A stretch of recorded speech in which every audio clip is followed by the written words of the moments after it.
17 വർഷങ്ങൾക്ക് മുൻപ് ഇന്ന് ശാന്തമായി കാണുന്ന ഈ പെരിയാർ ലേക്ക് കേരളത്തെ മുഴുവൻ ഞെട്ടിച്ച ഒരു ദുരന്തത്തിന് സാക്ഷിയായി. 2009 സെപ്റ്റംബർ 30 ജലകന്യക എന്ന ബോട്ട് സഫാരി കഴിഞ്ഞ് മടങ്ങുന്നതിനിടയിൽ തടാകത്തിൽ മറിഞ്ഞ് നിരവധി വിനോദസഞ്ചാരികൾക്കാണ് ജീവൻ നഷ്ടമായത്. അതിൽ പ്രധാനമായും അന്യസംസ്ഥാനത്ത് നിന്നും വന്ന ആളുകളായിരുന്നു. ഇന്ന് നമ്മൾ കാണുന്ന ഈ ബോട്ടിലെ ഓരോ സേഫ്റ്റി മെഷേഴ്സിന് പിന്നിലും ആ ട്രാജഡിയുടെ ഓർമ്മകളുണ്ട്. ഞാൻ സ്കൂളിൽ പഠിക്കുന്ന സമയത്ത് പേപ്പറിൽ അച്ചടിച്ചു വന്ന ആ വൻ ദുരന്തത്തിന്റെ വാർത്ത ഇന്നും ഞാൻ ഓർക്കുന്നു. പക്ഷേ ഇന്നും കേരളത്തിന്റെ വളരെ പ്രധാനപ്പെട്ട ഒരു വിനോദസഞ്ചാര കേന്ദ്രമായി തേക്കടിയിലെ ഈ ബോട്ടിങ്ങും എല്ലാം നിലനിൽക്കുന്നു. അത് മറ്റൊന്നും കൊണ്ടല്ല, തേക്കടിയിൽ വരുന്നവർക്ക് കാടിനെ ആസ്വദിക്കാനും വന്യമൃഗങ്ങളെ നല്ലപോലെ സ്പോട്ട് ചെയ്യാനും പറ്റുന്ന ഒരു നല്ല ഓപ്ഷൻ തന്നെയാണ് പെരിയാർ ലേക്കിലൂടെയുള്ള ഈ ബോട്ടിംഗ് പോയിന്റിന് തൊട്ടടുത്തായിട്ട് തന്നെയാണ് നമുക്ക് ആദ്യത്തെ ആനിമൽ സൈറ്റിംഗ്സ് കിട്ടിയത്.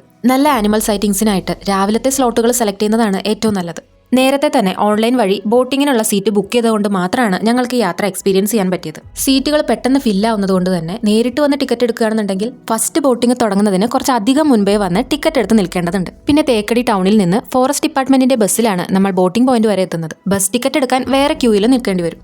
ഓൺലൈൻ വഴി ടിക്കറ്റ് എടുക്കുകയാണെന്നുണ്ടെങ്കിൽ നമുക്ക് ബസ് ടിക്കറ്റും ബോട്ടിങ്ങിനുള്ള ടിക്കറ്റും ഒരുമിച്ച് എടുക്കാവുന്നതാണ്. അങ്ങനെ രാവിലത്തെ ആ ഒരു തിരക്ക് നമുക്ക് സേവ് ചെയ്യാം. ഇവിടുത്തെ ബോട്ടിങ്ങിന്റെ ടോട്ടൽ സീറ്റുകളിലെ 50% സീറ്റുകൾ മാത്രമാണ് നമുക്ക് ഓൺലൈൻ വഴി ബുക്ക് ചെയ്യാൻ പറ്റുള്ളൂ. അപ്പോൾ തേക്കടിയിലേക്ക് നിങ്ങൾ യാത്ര പ്ലാൻ ചെയ്യുന്നതിനോടൊപ്പം തന്നെ ഓൺലൈൻ വഴി ബോട്ടിങ്ങിനുള്ള ടിക്കറ്റും എടുത്തു വെക്കുന്നതാണ് നല്ലത്. ഇവിടെ ഫോറസ്റ്റ് ഡിപ്പാർട്ട്മെന്റിന്റെയും KTDCയുടെയും വേറെ ബോട്ട് റൈഡുകൾ അവൈലബിൾ ആണ്. KTDCയുടെ ബോട്ട് റൈഡിന് കുറച്ച് റേറ്റ് കൂടുതലായിരിക്കും. പക്ഷേ അവർ ലേക്കിലൂടെ കുറച്ചുകൂടെ ദൂരം കവർ ചെയ്യും.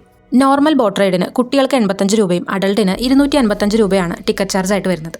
പിന്നെ ഒരു ദിവസം 5 ടൈം സ്ലോട്ടുകളിലായിട്ടാണ് ഇവിടെ ബോട്ടിംഗ് ഉണ്ടാവുക. ഫസ്റ്റ് ബോട്ടിംഗ് രാവിലെ 7:30 സ്റ്റാർട്ട് ചെയ്യും. പിന്നെ 9:30, 11:15, 1:45, 3:30 അങ്ങനെയാണ് ടൈമിങ്ങുകൾ വരുന്നത്.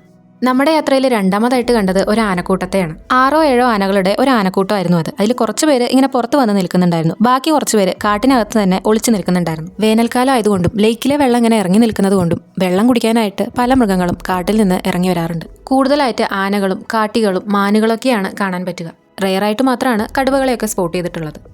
അത് കഴിഞ്ഞ് അടുത്തതായി ഞങ്ങൾ കണ്ടത് കാട്ടികളുടെ ഒരു വലിയ ഗ്രൂപ്പാണ്. പിന്നെ വലിയൊരു മാനിനെയും കുറേ പക്ഷികളെയൊക്കെ കണ്ടിരുന്നു. ആനിമൽസിനെ സ്പോട്ട് ചെയ്യുന്ന ഏരിയയിലെത്തുമ്പോൾ ബോട്ടിന് 2 വശത്തായിട്ടിരിക്കുന്ന ആളുകൾക്ക് പ്രോപ്പറായിട്ട് കാണുന്ന രീതിയിൽ ബോട്ട് നിർത്തി തരുന്നുണ്ട്. തേക്കടിയിൽ വരുമ്പോൾ ഈ ഒരു ബോട്ടിങ് നിങ്ങൾ ഒരിക്കലും മിസ് ചെയ്യരുത്. അതൊരു വലിയ നഷ്ടമായിരിക്കും. അപ്പോൾ മറ്റൊരു ട്രാവൽ സ്റ്റോറിയായി നമുക്ക് വീണ്ടും കാണാം.